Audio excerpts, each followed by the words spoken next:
పండగ వేళ టమాటా ధరలు ఆకాశానంటుతున్నాయి. రాజధాని ఢిల్లీలో టమాటా రేట్లు సెంచరీని తాకాయి. నెలన్నర క్రితం కిలో 20 నుంచి 30 రూపాయలున్న టమాటా ఇప్పుడు గరిష్ట స్థాయికి చేరింది.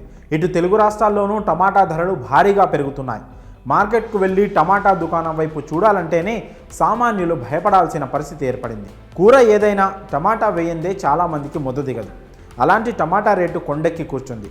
ఢిల్లీలో టమాటా రీటైల్ ధర 24 గంటల్లోనే 20 రూపాయలు పెరిగింది. అటు హోల్సేల్ మార్కెట్లో టమాటా ధర 10 రూపాయలు పెరిగింది. పండగల సమయంలో టమాటాకు గిరాకీ పెరగడం, సరఫరా లేకపోవడంతో ధరలు పెరిగాయని వ్యాపారులు అంటున్నారు.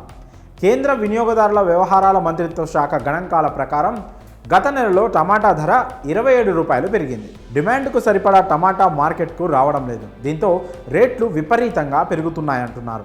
ఇటీవల కురిసిన భారీ వర్షాలకు టమాటా పంట దెబ్బతింది. దీంతో ధరలు అమాంతం పెరుగుతున్నాయి.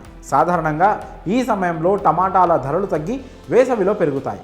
వర్ష ప్రభావంతో ప్రస్తుతం ధరలు పెరిగాయని, కొత్త పంట చేతికొచ్చే వరకు ఇదే పరిస్థితి కొనసాగే అవకాశం ఉందని వ్యాపారులు అంచనా వేస్తున్నారు. ప్రస్తుతం ఢిల్లీలో టమాటా ధర 100కు టచ్ కాగా రానున్న రోజుల్లో మరో 20 రూపాయలు పెరిగే అవకాశం ఉంది. దేశ రాజధానితో పాటు తెలుగు రాష్ట్రాల్లోనూ టమాటా రేట్లు చుక్కలను తాకుతున్నాయి. హైదరాబాద్ రైతు బజార్లో కిలో టమాటా 70 వరకు ఉంది.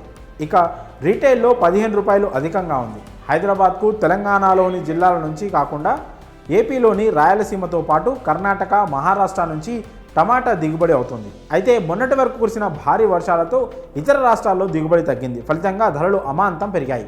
డిమాండ్కు సరిపడా సరుకు లేకపోవడంతో ఈ పరిస్థితి ఉందని కొందరు దళారులు సొమ్ము చేసుకుంటూ రేట్లు భారీగా పెంచుతున్నారు. అయితే రేట్లు మరింత పెరిగినా రైతులకు మాత్రం అరకొరగానే లాభాలు దక్కుతున్నాయి.